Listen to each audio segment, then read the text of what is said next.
لو نشاء جعلناه لو لام زبر واو لاؤ کو لمبا نہیں کریں گے، واؤ ساکن ہے. دیکھیں جب بھی واؤ کو پڑھیں گے دونوں ہونٹ گول ہوں گے تب واؤ کا مخرج صحیح ادا ہوگا. لو نشاء شین کے آگے الف، اس کے اوپر بڑی مد ہے تو ہم نے اس کو لمبا کر کے پڑھنا ہے. یہ بات یاد رکھیں کہ جہاں بھی مد ہوگی ہم نے اس کو لمبا کر کے پڑھنا ہے.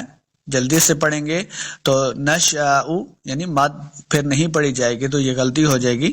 ہم نے مد کی ادائیگی کا خاص خیال رکھنا ہے. نشاء جعلناہ، عین کو تلفظ کے ساتھ پڑھنا ہے. عین زبر لام ال نہیں کرنا، یعنی حمزہ نہیں پڑھیں گے. عین کو الگ سے ایک مخرج ہے، حلق کے نچلے درمیان والے حصے سے عین کا مخرج ادا ہوتا ہے. جعلناہ، نون کے اوپر کھڑی زبر ہے، اس کو 2 حرکات لمبا کریں گے. جعلناہ اجاجا فلولا اجاجن. دیکھیں جیم زبر الف جا اوجا، اس کو 2 حرکات لمبا کرنا ہے. اوجاجن. پھر آگے دیکھیں 2 زبر کی تنوین ہے جیم کے اوپر. پہلا جیم ہے، اس کے اوپر 1 زبر ہے تو ہم نے اس کو 2 حرکات لمبا کرنا ہے. پھر جو زبر کے بعد تنوین والا جیم ہے، دیکھیں جس کے اوپر 2 زبر کی تنوین ہے، ہم نے یہاں پہ اخفا کرنا ہے کیونکہ جو آگے فا جو ہے یہ حروف اخفا سے ہے تو یہاں ہم نے اخفا کا قاعدہ کرنا ہے، یعنی غنہ کر کے پڑھیں گے.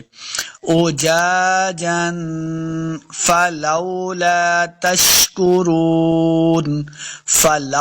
لو کو لمبا نہیں کریں گے، لام زبر واو لاؤ واو کو جب پڑھیں گے دونوں ہونٹ گول کرنے ہیں. لا تشکرون، شین پہ سیٹی کی آواز آئے گی. تشکرون. را کو پور پڑھنا ہے. رون، را پیش واو واو مدہ ہے، اس کو 2 حرکات لمبا کر کے پڑھیں گے. آخر پہ نون کو ساکن کرنا ہے، وقف کریں گے. تشکرون.